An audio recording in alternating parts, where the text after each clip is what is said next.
We're back with U.S. Senate candidate Michael Franken. Let's say you get that first mission accomplished. You get the nomination to challenge Chuck Grassley in November. How is anything more than a fool's errand to expect a Democrat to beat Chuck Grassley, who's won at least 60% of the vote in every one of his re-election campaigns? Well, that's a great question. He's never been, he never will be as young as he was when he won those 60% votes, nor will he have previously been saddled with the full-throated endorsement of Donald Trump. And I do believe that as this year progresses, that will be a mistake of gargantuan size. I think it will be a draw against Senator Grassley that will become, I think, quite a yoke.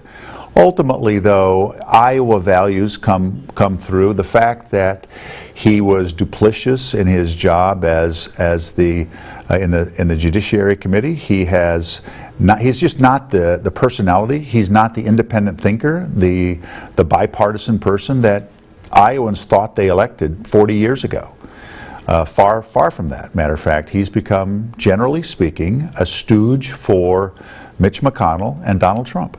Do you think his age matters in this election? It's not something I would bring up, but anybody who has aged and seen the difference between 50 and 60, let alone 80 and 90, will say that there comes a time when one's aptitudes begin to diminish. Two big policies Democrats are pushing right now. One is the president's Buildback Better plan that would spend anywhere from $1 trillion to $3 trillion, depending on what gets in the final bill. Certainly, there's a feeling among a lot of Americans that the government already spent big on pandemic relief.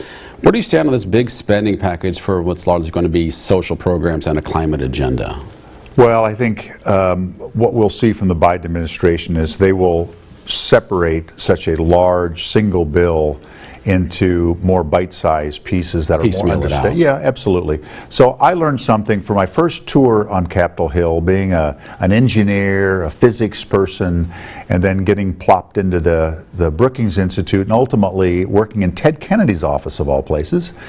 And that Senator Kennedy was very adept at getting something in every bill, just getting something to move the needle and move the agenda down. I think you'll see more of that from the Biden administration, not trying to do so much in one fell swoop, but rather incrementally push a progressive agenda that is both good for infrastructure, good for social programs, and environmentally enhancing. The other high-profile agenda recently is voting rights reform, getting a lot of attention. Democrats will never be able to adopt it under the current makeup of the Senate. Certainly not enough support to eliminate or suspend the filibuster on this issue. What do you think about the filibuster overall? Should it stay or should it go? Well, I've waffled on this for some time, having been in conference with former senators who respect the filibuster. I do believe there's ways to incrementally decrease the vote to a bare majority.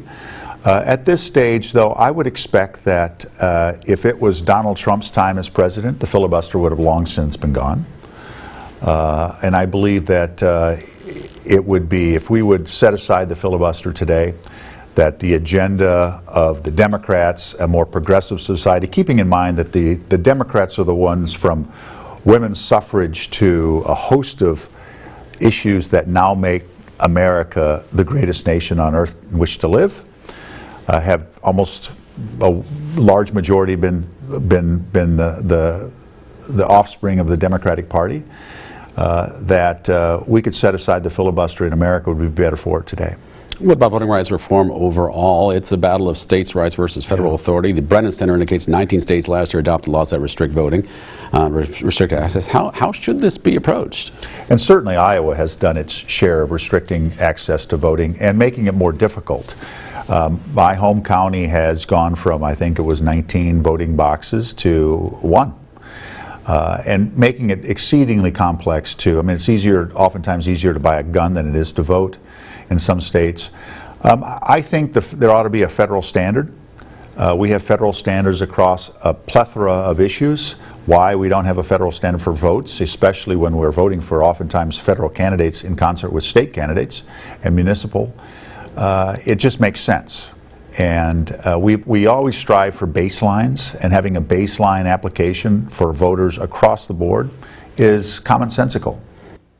Admiral Mike Franken, where the candidate stands on military spending, and a web extra on ourquadcities.com. Still to come, crime and punishment, what to make of new proposals in Illinois that would bring back the death penalty for cases involving emergency workers, and more. For the record.